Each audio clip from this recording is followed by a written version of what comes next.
এ দেখুন ভাঙচুরের ছবি, দেখুন ব্যাপক ভাঙচুর চালানো হচ্ছে। এটা সোনারপুরে ভাঙচুরের ছবি দেখছেন, সোনারপুর। এত ক্ষোভ কেন? কেন এরকম ভাঙচুর? কি ভাঙচুর চলছে? কথা বলবো প্রতিনিধি অর্পণের সঙ্গে। অর্পণ, কিসের ক্ষোভ? কেন এত ক্ষোভ? কি হয়েছে ঘটনাটা?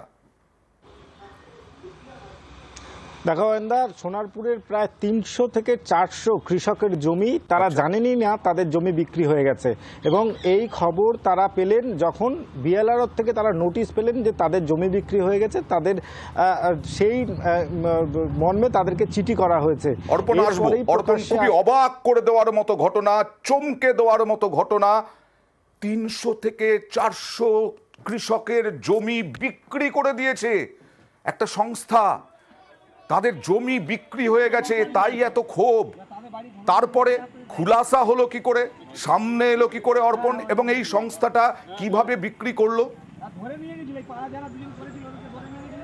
দেখো, প্রথমে রাস্তার ধারে আমতলা বারুইপুর রোডের বকুলতলার কাছে তারা একটি জমি কেনে, এবং তারপর থেকে দেখা গিয়েছে যতগুলো জমির প্লট রয়েছে তাদের নামে ভুয়ো জমির মালিক সাজিয়ে সেখানে ভুয়ো প্যান কার্ড, ভুয়ো রেশন কার্ড, ভুয়ো তাদের আধার কার্ড জমা দিয়ে, এবং যে মানুষটি গিয়ে দলিল লিখে দিচ্ছেন সেই ব্যক্তিও ভুয়ো।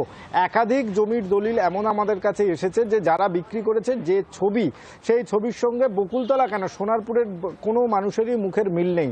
অর্থাৎ সমস্তটাই ভুয়ো অ্যাকাউন্ট দিয়ে তারা এই জমি বিক্রি করেছেন, এবং এই জমি বিক্রি হয়েছে কখনো অয়নদা তুমি জানলে অবাক হবে, ঠিক করোনার সময় 2019 সালের পর থেকে, যে সময় করোনা পিরিয়ড, সেই করোনা পিরিয়ডে অনলাইনে এই জমি বিক্রি হয়ে গেছে। স্বাভাবিকভাবেই একাধিক অফিসগুলো বন্ধ ছিল, বিএলআরও অফিস বন্ধ ছিল, তখন এই অনলাইনে এই প্রতারণা চক্র, এবং ধীরে ধীরে তখন যখন সেটা প্রকাশ পায় তারপরে সাধারণ মানুষ জানতে পারে, আর তারই ক্ষোভের বহিঃপ্রকাশ।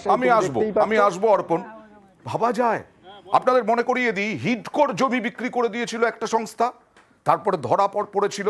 বিভিন্ন ব্যবসায়ী হিডকোর জমি কিনেছিলেন, আর এখানে বিভিন্ন জনকে এইভাবে 300-400 কৃষকের জমি বিক্রি করে দিয়েছে, তাই এত ক্ষোভ। তারা কি বলছেন দেখুন। কাগজ এসে যাচ্ছে যে তোমার জমি নেই, বিক্রি হয়ে গেছে, সেই জন্য আমি যাচ্ছি আমার জমি যত না ফিরে পাচ্ছি এরকম লড়াই চলবে। আপনি কি জমি বিক্রি করেছিলেন? না, বিক্রি করিনি। তাহলে বিক্রি হলো কিভাবে? হ্যাঁ, জাল করে বিক্রি করেছে, বেনামি করে, আমার নামে দালাল বিক্রি করেছে। আমার জমি আমার ফিরত চাই। আমরা আগামী দিনে এই যে আন্দোলনে নেমেছি, এই আন্দোলন আরও অনেক দীর্ঘায়িত করব। আমাদের জমি, আমাদের দাবি, আমাদের জমি যদি অবিলম্বে আমাদের দুয়ারেতে ফেরত না দেওয়া হয়, তাহলে আমরা এই বড় আন্দোলনে, আরও অনেক বড় আন্দোলনের মধ্যে নামবো। আমাদের জমি ফেরত চাই, জমি চলে না শাস্তি চাই। অর্পণ, একটা কথা বলি, যে এই যে বলছেন ওরা যে এত এত বিঘে জমি, এ তো কোটি কোটি টাকার প্রতারণা। প্রশাসনের কেউ যুক্ত না থাকলে এইভাবে করতে পারে? একদমই অয়নদা, তুমি জানবে যে প্রশাসনের একাংশ তো অবশ্যই তার সরাসরি মদদ রয়েছে, এবং যার ফলেই এই জমি বিক্রি করা সম্ভব। এবং এলাকার বেশ কিছু যারা শাসক দলের নেতা তারাও এই সঙ্গে জড়িত, এমনটাই তারা অভিযোগ করছেন। কিন্তু তারা এই নির্বাচন চলছে, এই নিয়ে কোনো রাজনীতি করতে চান না। তাদের অভিযোগ স্পষ্ট। আর যারা কিনেছেন তারা কি বলছেন অর্পণ এখন? আর ফেরতটা কিভাবে হবে এবার?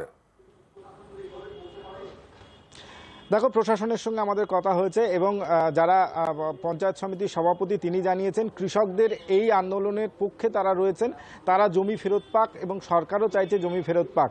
বারুইপুর এসডিওর সঙ্গে আমরা কিছুক্ষণ আগেই কথা বলেছি, তিনি জানিয়েছেন ইতিমধ্যে কেস হয়েছে।